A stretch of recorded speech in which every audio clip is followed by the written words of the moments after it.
ఏదైతే kidney research and development centre ఇది రావాల్సిన అవసరం ఉంది. డెఫినెట్ గా పెట్టి దీని మీద పరిశోధన చేసి ఏదైతే కిడ్నీ సమస్యలు ఉన్నాయో దీనికి శాశ్వత పరిష్కార మార్గం కూడా చూస్తాం. Defence academy, skill development centre, ISI ఆసుపత్రి, అదే మరి కేంద్రీయ విశ్వవిద్యాలయం ఏదైతే ఇప్పుడే రామ్మోహన్ రెడ్డి చెప్పాడు అది కూడా చేస్తాం.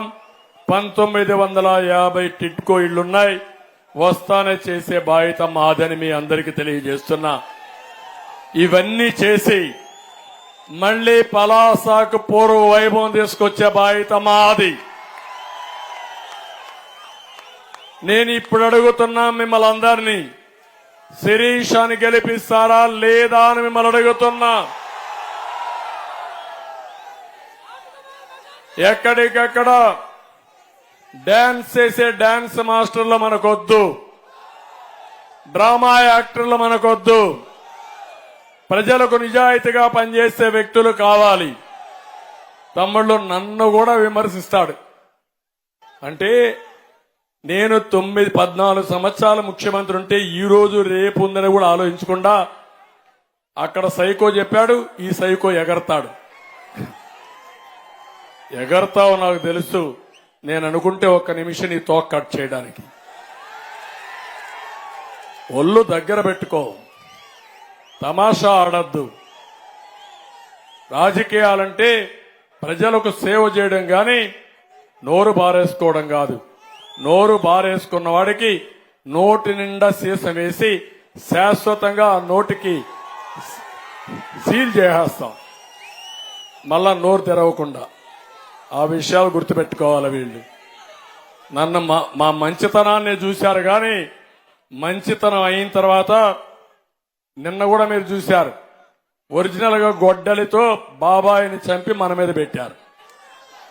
ఆ తర్వాత కోడి కత్తి డ్రామా వేసి మనమే ఆ కోడి కత్తితో ఆయన పొడి చేయబోయామంట. ఇప్పుడు గులకరాయితో ఆయన హత్యా ప్రయత్నం చేశామంట. మన మీద రాళ్లేస్తారు, మంది మాత్రం ప్రాణం కాదు, ఎక్కడ పోయినా దాడి చేస్తారు. ఆయనంట తెలుగు జాతికి ప్రతిబింబం అంట. మేమంతా ప్రతిబింబాలు కాదు, తెలుగు జాతికి చీడ పొరుగు. చీడ పొరుగు ఏం చేస్తాం మనం? మందు కొడతామా లేదా? వదిలించుకుంటామా లేదా? అలాంటి చీడ పొరుగు స్ఫూర్తి మనకు గౌతల అచ్చన్న గాని, ఎర్రమనాయుడు గాని వీళ్ళంతా స్ఫూర్తి దాతలు. వీళ్ళంతా ప్రజాసేవకు జీవితాలు అంకితం చేసినటువంటి స్ఫూర్తినిచ్చినటువంటి దాతలు. ఇప్పుడు వీళ్ళంటి వాళ్ళు చూసి ఈ రోజు కూడా మాట్లాడుతున్నా. నేను అడిగాను, ఒక మాట అడుగుతున్నా మీ తమ్ముళ్ళు, అది డ్రామా కాదు, ఓకే నేను కూడా ఒప్పుకున్నా. రాయో ఏదో వచ్చింది పడ్డది, ఉండాలి కదా, నా వస్తువు ఉండాలి కదా. ఇప్పుడు మీరు ఒక రాయి వేశారు, ఇక్కడ పడుతుంది, వచ్చి పడాలి కదా. ఇక్కడ పడకపోతే ఆడికైనా పోయి పడాలి కదా. వస్తానే కొట్టేసి మాయమైపోతుందా? ఏం తమ్ముడు మాయమైపోతున్నానని అడుగుతున్నా మిమ్మల్ని అందరినీ. ఒకప్పుడు ఉండేవాళ్ళు, కట్టు కట్టేవాళ్ళు, మన ఊరికి వచ్చేవాళ్ళు. జ్ఞాపకం ఉందా? పాత రోజుల్లో ఎవరికైనా పెద్దవాళ్ళు ఉంటారు, జ్ఞాపకం ఉందా? వచ్చేవాళ్ళు ఇక్కడ డ్రామా వేసి మరి అందరూ వచ్చి కూర్చున్నాక చూసావు కదా అని చూస్తూనే ఉంటాం. అయినాక ఏం చేసేవాళ్ళు, కోడి ఇది గుడ్డుంది చూసావంటాడు, కనపడకపోయినా ఒప్పుకుంటాం, చూసామంటాం, తలకాయ ఉంచుతాం.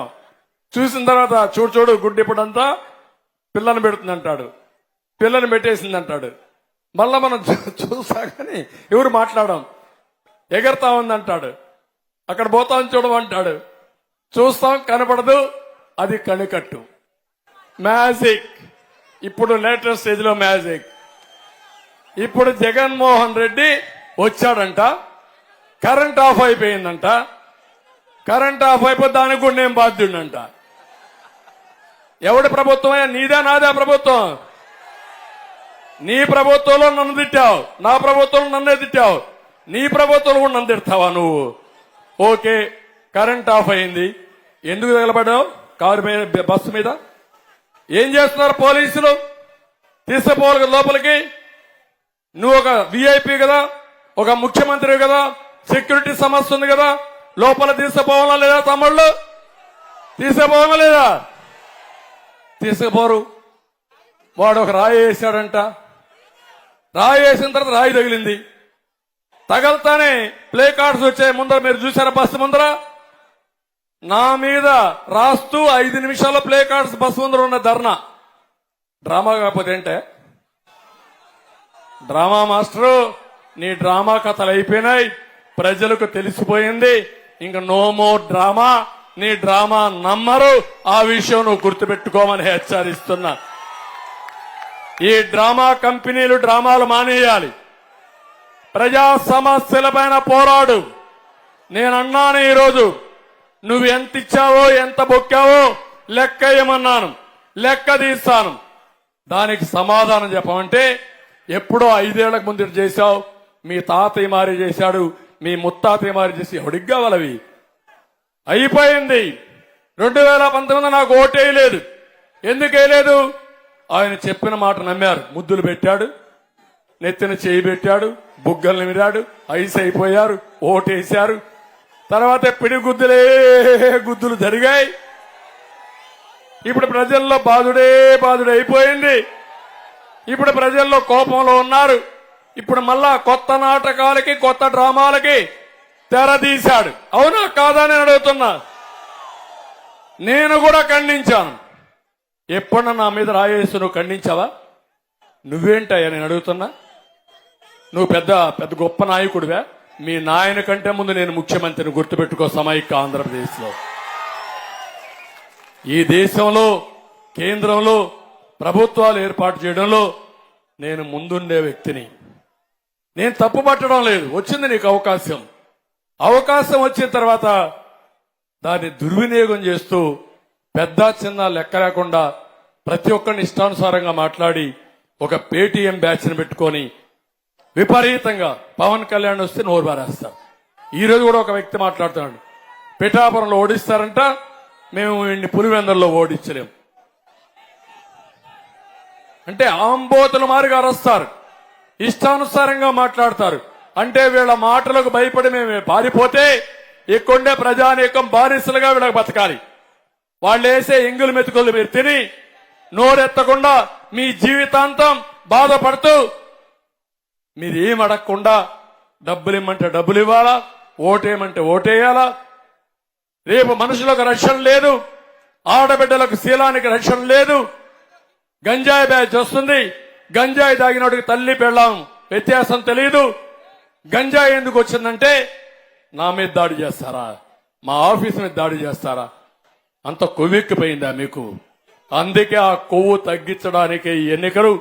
మిమ్మల్ని అందరినీ కోరుతున్నా, ఎంఆర్పీఎస్ కూడా తప్పకుండా కేటగరైజేషన్ కు తెలుగుదేశం పార్టీ కట్టుబడి ఉన్నాం, అవి కూడా చేస్తాం.